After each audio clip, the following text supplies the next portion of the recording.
To Cinema Vino. Yo, it's good to have you guys here with us. Hi. We got a trio here. We got a power trio. Yeah. So instead of the Beatles, we got Cream. You know, we got three-piece. Yeah. Taylor Owens. Yo. We got Sean Jordan. Hey. My name's Todd. It's good to have you guys here with us. Did Three Dog Night have three guys?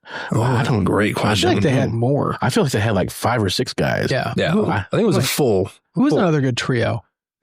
I'm trying to think. Power trio. Let's keep it in the era. Yeah. Was it Faces? They were a trio, I believe. I'm trying to think of who else. The biggest one was Cream, but I want to say I'm blanking out.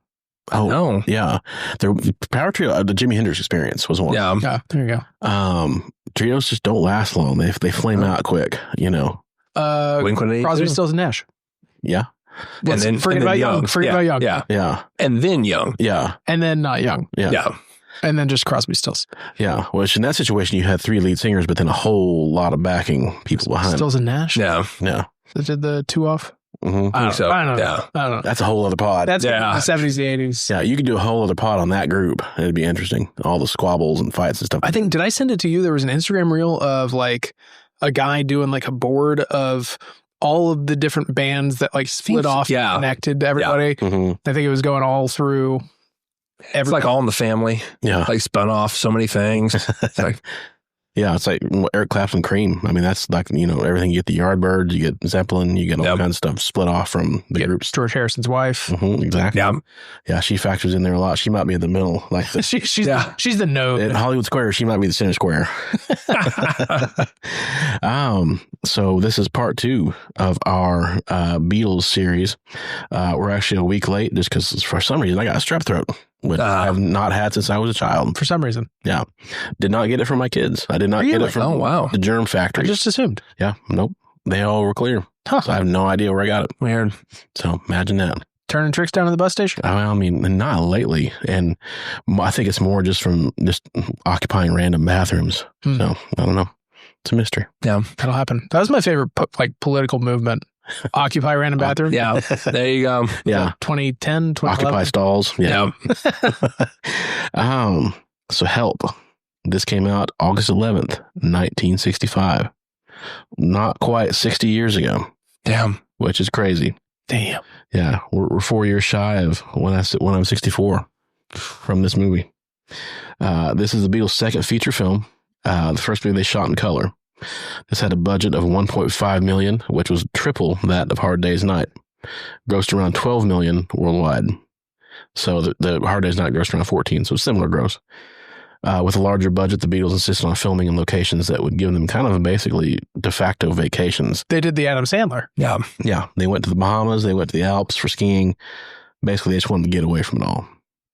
As we noted in the last episode, the Beatles had 4 distinct seasons. This is the beginning of summertime. Yep.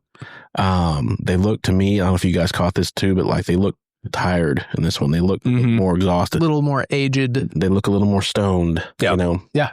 Because what was the drug of choice these days? Marijuana. Yeah. Lots of marijuana. Marijuana hadn't gotten to the acid yet? I don't think, We're about a year away from acid at this point. Okay. Yellow Submarine. Yeah, clearly. They will have gotten it. Yeah. Acid. Yeah. If anything, you can mark their time periods by drugs. Springtime is alcohol, summertime is marijuana, their autumn period is acid, and then supposedly for their wintertime, heroin. John got into heroin, and then the rest of the boys got into cocaine. So, good times. We all go our different ways. Yeah, good times were had by all. But yeah, at this point, you can tell that they're starting to kind of get tired of the routine of Beatlemania because in this film, there are no concerts. They have that footage shot on the soundstage of them playing Help, but that's just with them. There's no audience. There's no screaming fans running around. No crowd of girls. Well, and that's what I had heard too. Well, what I had read is besides the location shoots were to be away from fans. Like that was another good part of it. They're like, we probably won't be harassed in the Bahamas or in the Alps. And it was like, we'll be able to escape. Yeah. So that was another reason why they wanted to travel. It's interesting, like the psychology of it. Like you see them like playing in the studio by themselves. You see them like there's one musical sequence where they're literally in a field surrounded by tanks. Yeah. Like there's nobody around them. Yeah. Literally trying to shoot anybody who gets close. Yeah. So it's like. Was that actually shot at Stonehenge? Because there's a Stonehenge shot in there. Yeah, I believe so. Probably, yeah. Another location shoot. Badass. But they, you can tell like they wanted to be away from people and away from, it's like that first step of them being tired of being Beatles and literally everything from Sgt. Pepper and the White Album and Magical Mystery was all about getting away. It was all about escape. Everything they did from this point on was some sort of escape. Yeah. Even the White Album, which was written when they were on vacation in India, it's like, it's like that's a theme is like, a getaway. Yeah. So this kind of feels like the first push away from Beatlemania of them, like, you can tell like they've been doing all these 3 albums a year. They've been doing the tours. They've been doing the movies. They've been doing the interviews and 3 albums a year. Yeah. Intense. Crazy. That previous year they released 3 albums. And I think the previous year before that they released 2. 5 albums in 2 years. It's crazy. You just don't see that kind of production these days. No. Lazy millennials. No. And so, yeah, by this point they were just worn out. And it kind of shows. They did not have a good time filming this movie, I think, for that reason. Yep. They did not enjoy making Help.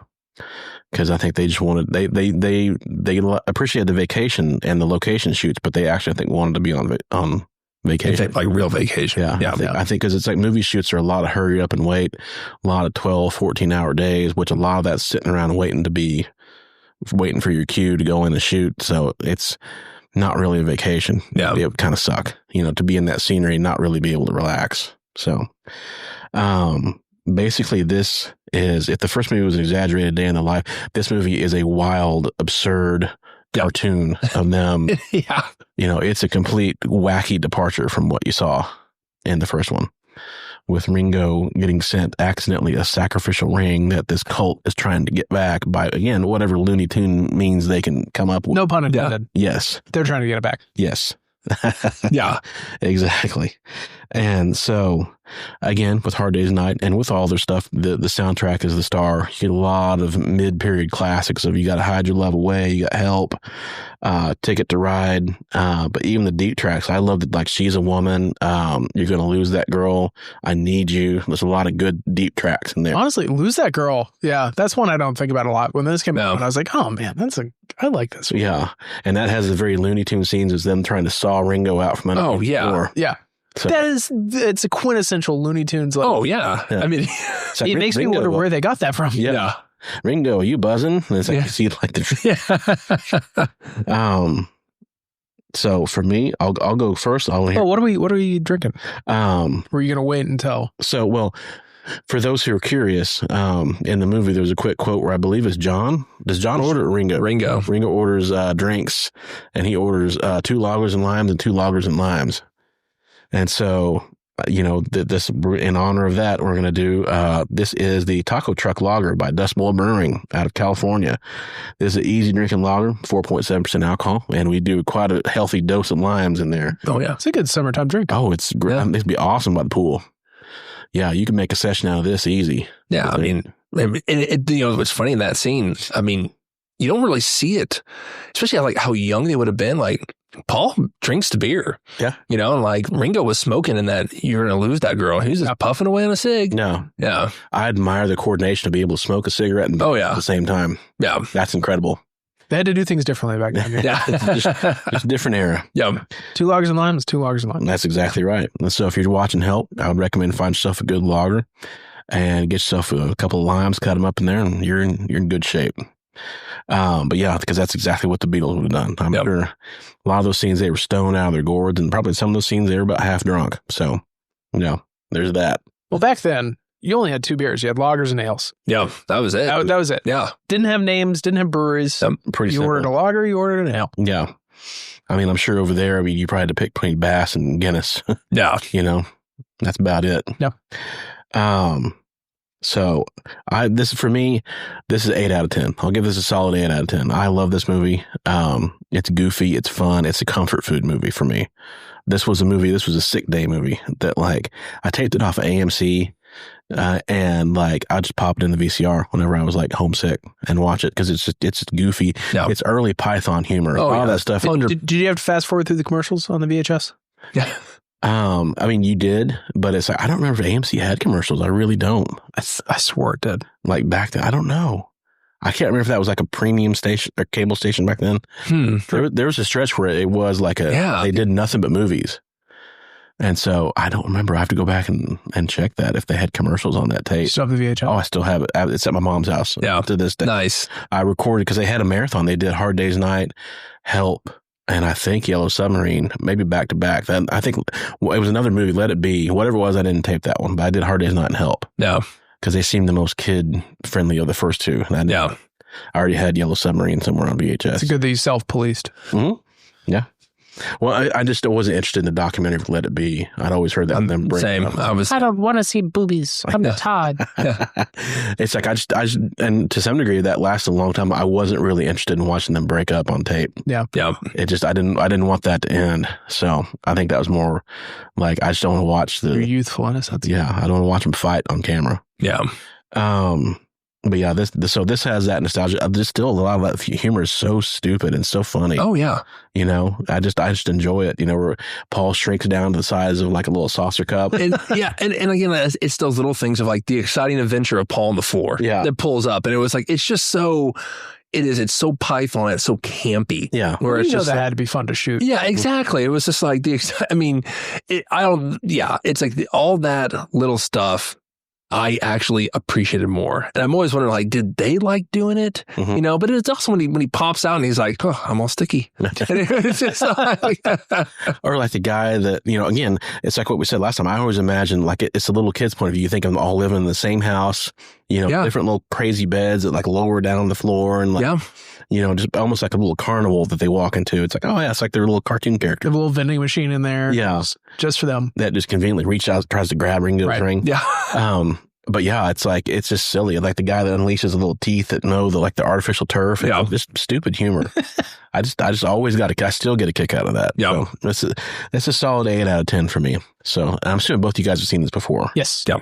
So Tay, I want to hear your feelings about this. And I still give it a 10 because of that reason. The music is awesome, but also I just love the campiness of it. And I know that like they didn't have a particular fun time. You know, it's just like, because to me, it looked like they're having like the blast. And it's like, probably because they're high or drunk. Yeah. But it was like, you know, they were like, you know, it was, you know, this is just another job we have to do. Yeah. But just it again, it goes back to like, when I'm watching it, it looks like they're having fun.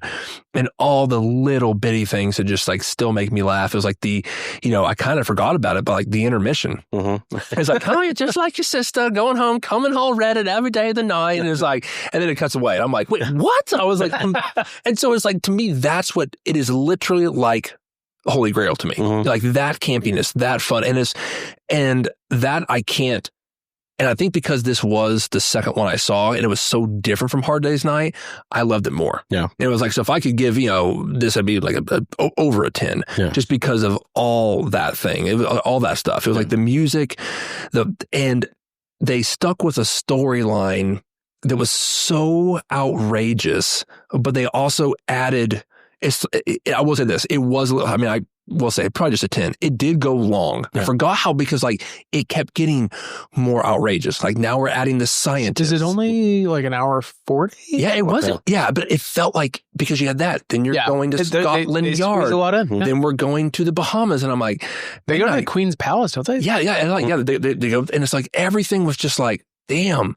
Boy, this is a lot of shit in here. So it makes sense. They were like, damn, we're doing a lot. Yeah. But like, I was laughing, like my wife was watching it with me and I was just dying at the stupidest stuff where it was like, when they get to the Bahamas and he's introducing the people and he was like, PC 37, PC 14, PC 9. And like, and she was like, what is, I was like, I don't know. It was like, it's just so stupid. And I just thought that was so, and then it's like when it was the things that I don't even know if I was supposed to laugh at. Like, when they just start making jokes like, oh, ho, ho, ho, ho, ho, ho, ho, ho. And I was like, that was it. And I was just like, I don't know why. And of course, the bathroom scene where it's like they're doing, and then like when George walks in and his whole shirt just gets ripped off. And it was just like, that shit to me makes the movie. The music is great. Like you said, like the deep cuts. It was like, she's a woman. It was just like, and all that, like those deep cuts I really liked a lot. Yeah. And, you know, Ticket to Ride,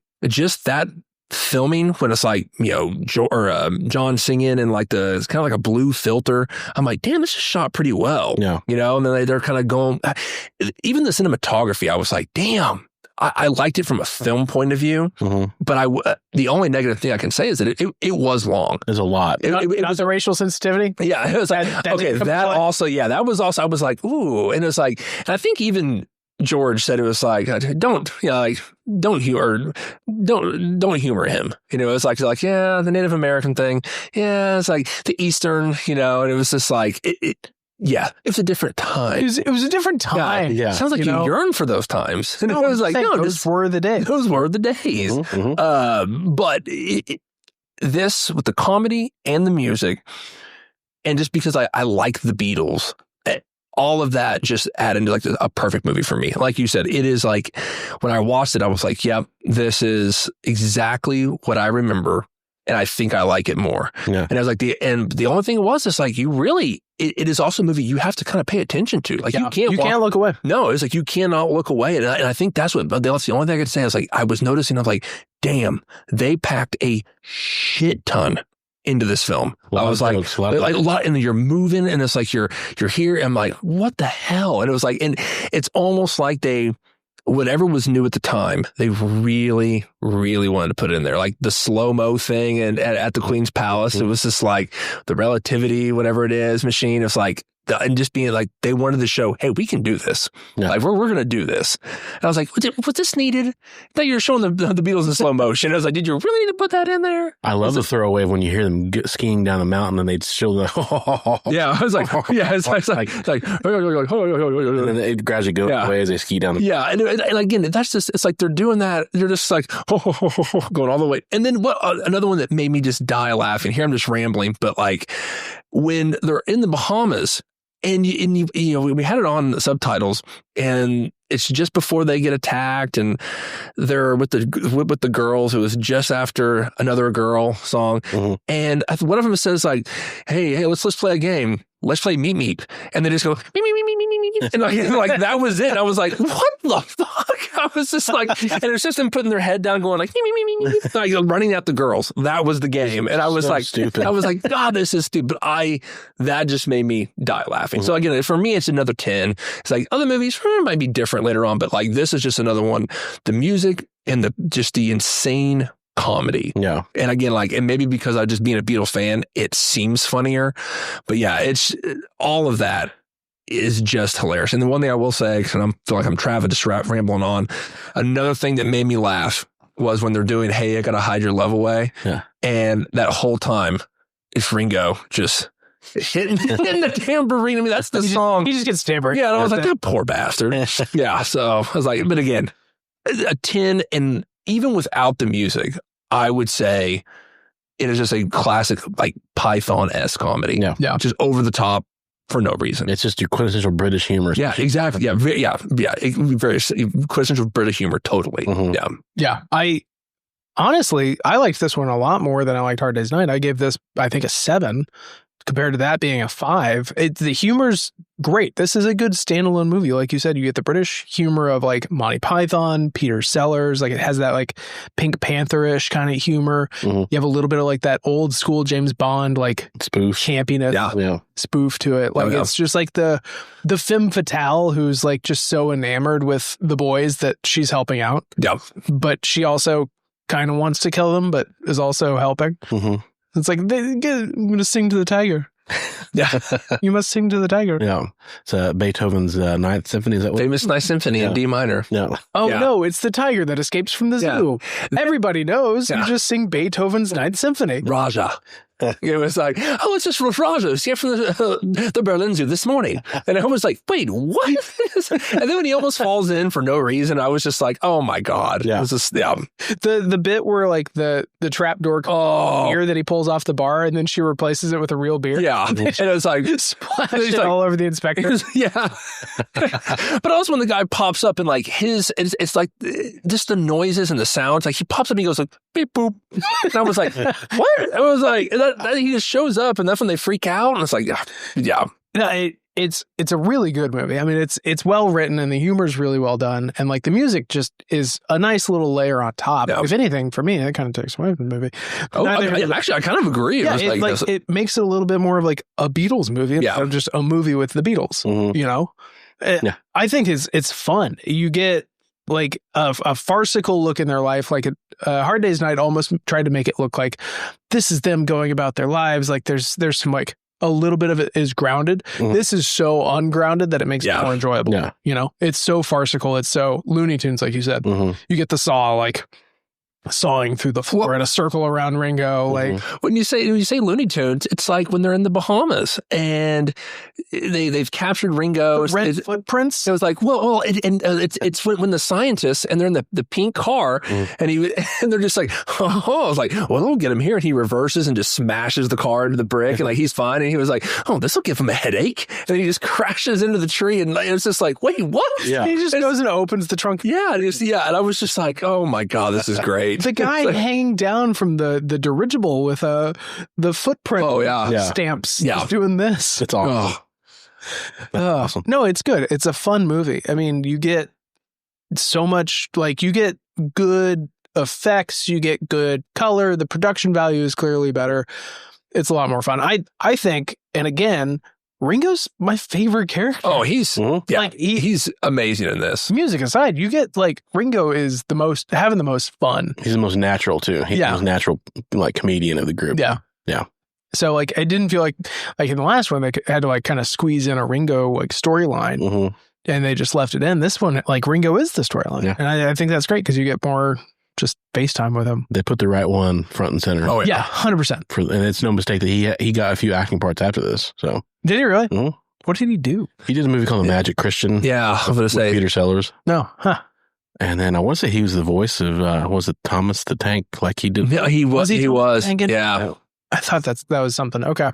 Yeah. Interesting. So, but yeah, no, I give this one a 7. I think it was enjoyable. Mm-hmm. I do think it was still like very hollow story. Like it was like, you know, as movies go, I wouldn't give like the Pink Panther like a 10. I would give like Monty Python and the Holy Grail like a 10 because 100, so well done, and we need to get to that movie one day.